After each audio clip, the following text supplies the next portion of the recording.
As an actor, I've always felt that by far the most stimulating part of my job is the rehearsal process. For me, there is no sensation in the entire acting experience which is half as thrilling as the 10 o'clock tingle in the tum on the very first day of rehearsals. Quite frankly, it knocks live performance into a cocked hat. I've called this program Climbing the Mountain because, for me, every rehearsal period is a perilous ascent into the unknown heights of an actor's talent. Rehearsing is a grueling, lung-bursting climb, and often somewhat dangerous too if you take the kind of risks I tend to. The great thing about acting, though, is that it's heaven on bloody toast when you reach the summit.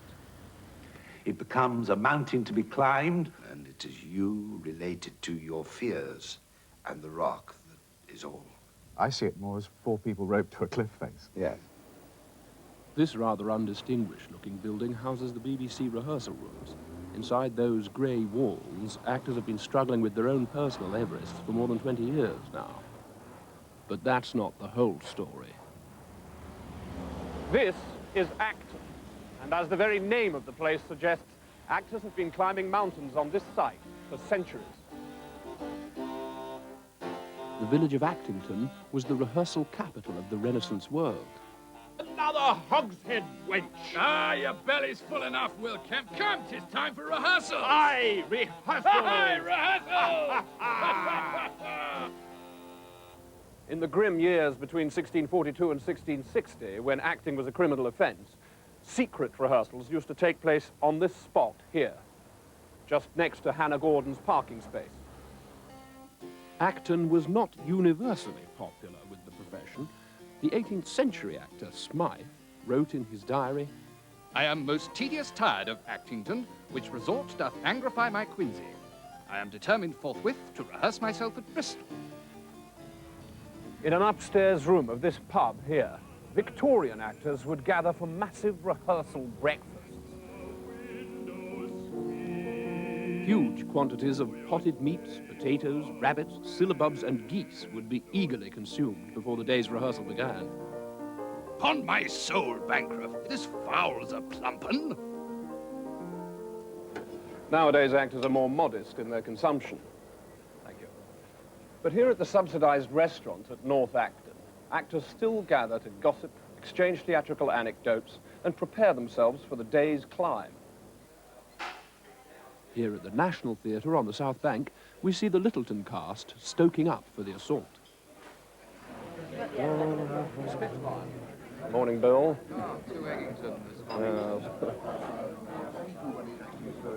Jenny, my love. Morning. This is a scene which hasn't changed significantly for centuries. Actors preparing themselves for the most punishing, exciting, and intoxicating part of the actor's job, climbing the mountain.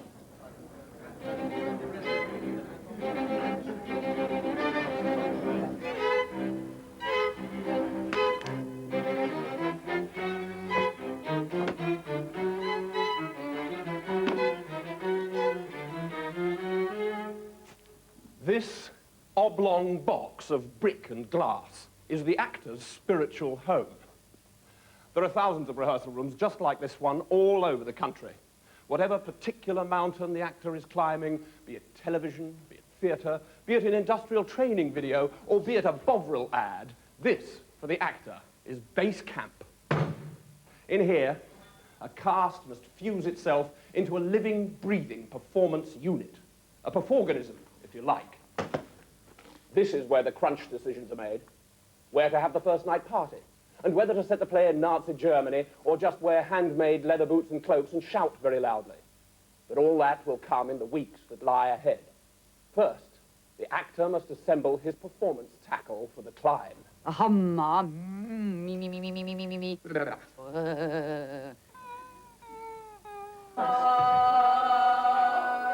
Ma, here's a to-do today, a minute to two, a thing that's simply hard to say, but hard to think.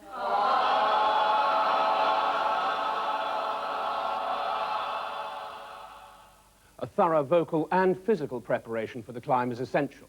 But even more important, if we're going to make it to the summit, we're going to need supplies. Tea, coffee, bickies, crossword to while away the hours when we're not needed, or some actors prefer knitting, bot of poo in case it's someone's birthday, or if we feel a bit dreary and droopy towards the end of the afternoon. Table and comfy chair for the director, and any little trudleys you can bring in for him. Something from the garden, perhaps, or a pot of homemade jam, maybe. Pen on thong, half-moon specs, mince fags or nicorettes, leading actors' communication unit, magazine to hide behind if things get a bit Freddie Fraughtington, clean tracksuit in case the South Bank show turn up. So, there we have it. The basic rehearsal equipment for the climb. Here at the National, scones are generally preferred to bickies and Perrier to poo. Now, the actors have just 16 short weeks to get from base camp to here, the dress rehearsal, which is where they will make their assault on the summit. It's an arduous and perilous adventure, which is why it's important not to rush at it too quickly. Well, why don't we have a cup of tea? Go on, have tea, ladies and gentlemen. Have a cup of tea. And we'll come back. Regular breaks are essential for planning and discussion. A cast needs time to get to know each other, to develop their biological unity. Yes, I'd forgotten about that. Make no mistake, the rehearsal room is no place for the faint-hearted. You need stamina to carry on when the fags have run out and the workmen are drilling outside. You need strength. You need guts. You need animal determination.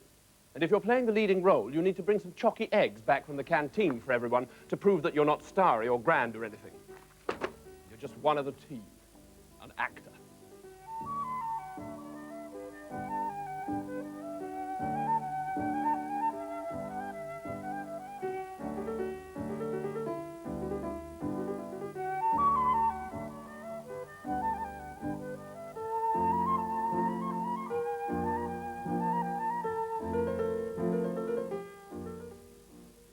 Well, so far, we've really only been trekking in the foothills, concentrating on the physical preparation for the ascent.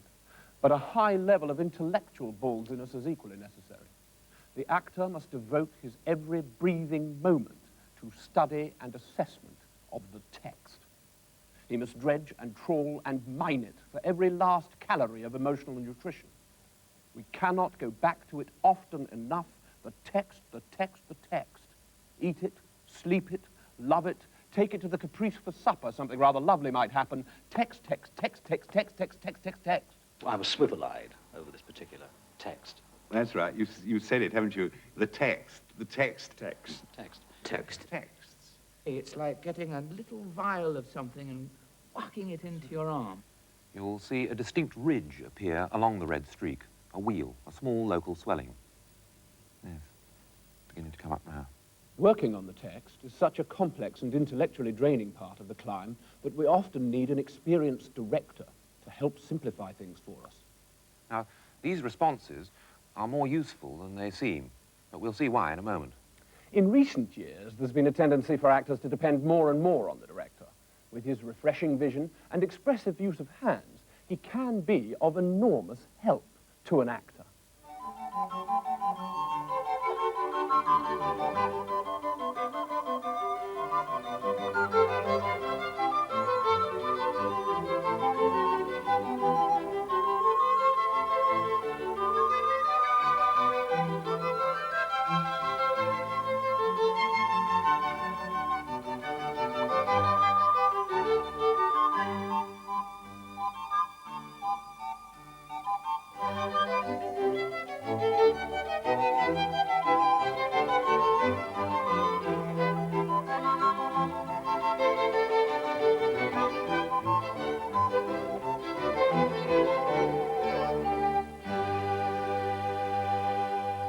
The beard gives a touch of reassuring authority, But they are far more than just father figures.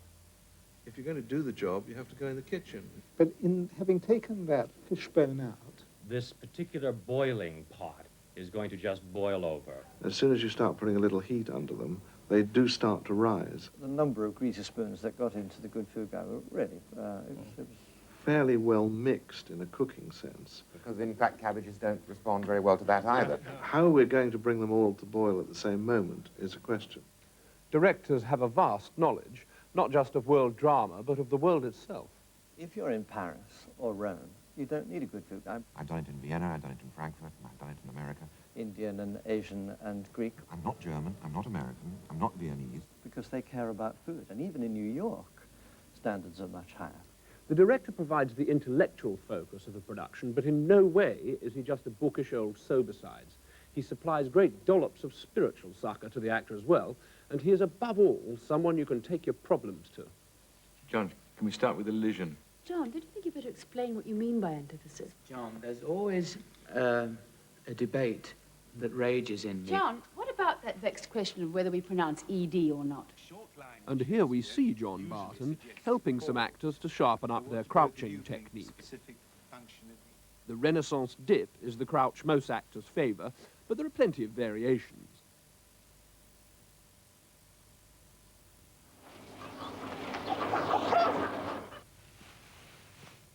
He loves you very much.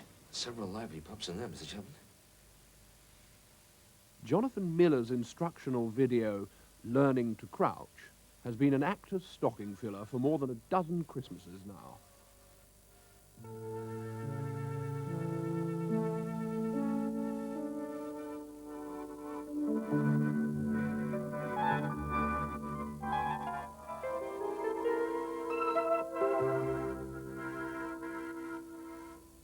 All of which gives the lie to the idea that the director is simply someone who's been to Oxford and always wears the same clothes every day.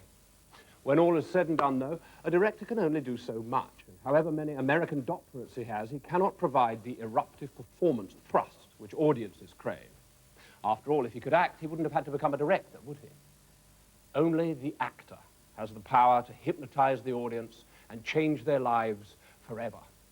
It is a very, very great responsibility involving a Herculean quantity of slog, a lot of early Bedfordshire, and an absolute alpine range of research. When we all sat around and did those things early on about people given things to research, you know, about cookery and exploration and stuff like that, Bob Peck had a whole card of dietary diseases.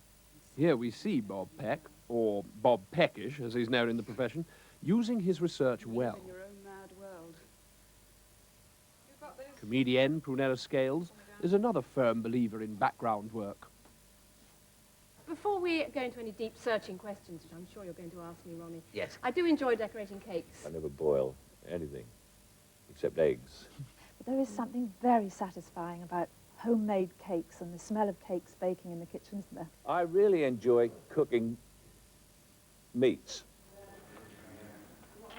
It was like a fruit cake stuffed with lots of different ingredients. Well, we're in sight of the summit now. And it may appear, from what we've seen, that rehearsals are just one long graft and grind. Well, it is a slog. But I believe that some of the most pure and sublime moments in all art happen when a group of actors clear everything down to one end of the room and simply rehearse with each other.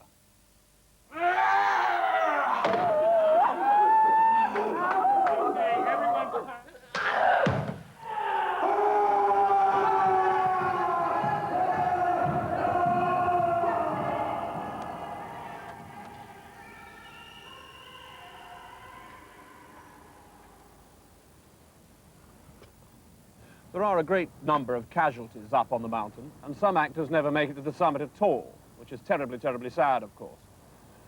I've been up a few times, twice by myself, and once with Peter Bowles, which was smashing. Donald Sinden thought he'd got there once, but in fact he'd gone over the top and down the other side without realizing. It is inordinately lovely when you finally haul yourself up onto the summit.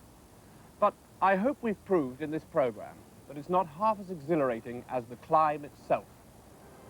I can't wait to just pick up my bits, scamper down and start all over again.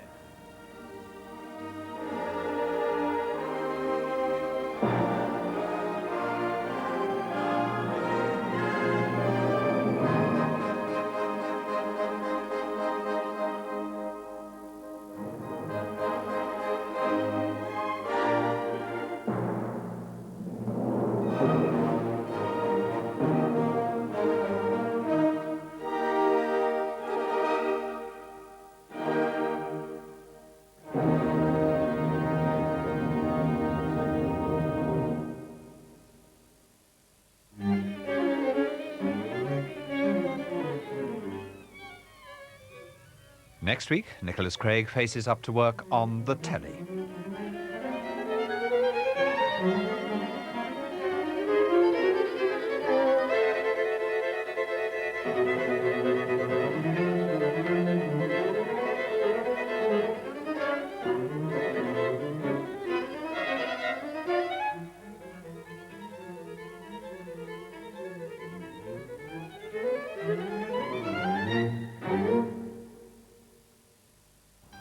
Radio Times is so...